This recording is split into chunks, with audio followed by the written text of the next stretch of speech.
Welcome to the Traders Expo 2017 here in New York City. I'm Matt McCall, joined by Jake Bernstein, a legend here in Wall Street. You can find him at jakebernstein.com. Jake, thanks for joining us here again this year. Thanks for having me. I appreciate it. So when I asked you before we started, I said, what do you want to talk about? You said anything. So, all right, let's talk about anything. Let's name it. So let's talk first of all about this Trump rally that we have had after the election.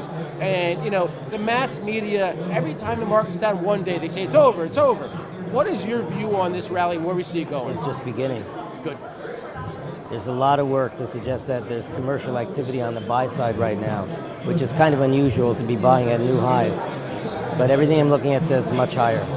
So we're going to have corrections. It's not going to be straight up, but it's very, very, very bullish right now. So when we have that correction, say it's even 5-6% pullback, you know the mass media is going to be out there saying, this is it, it's over, we told you. So we should be basically putting them on mute and buying in all pullbacks?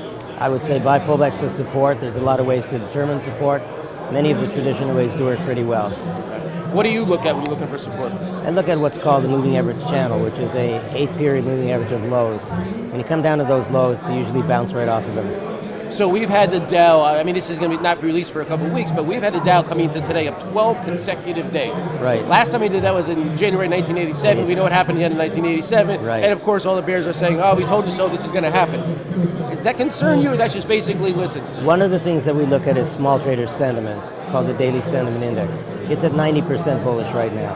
That's not a good sign for the short term, but it's got nothing to do with the big picture. So we get a short-term correction, you got to suck it up and buy. Yep. See, that's the toughest thing for investors. Though. I mean, you and I know the individual investor says, you know what, Jake, give me that 5 or 10% pullback. I'm going to put everything in the market. What happens when they pull back? They get scared to death. And they do nothing. Of course. And then they buy at the next high. Of course. Yes. Of course. So any words of wisdom that kind of can help people emotionally get over that? Go with intrinsic value. If your risk is not okay to begin with, don't take the trade. But it's an investor's market still. But I think we want to look at markets that have not started to move yet. Markets that are contrary to what people are expecting. For example, being long the Mexican peso, being long the British pound against the dollar. These are things, great opportunities just beginning now.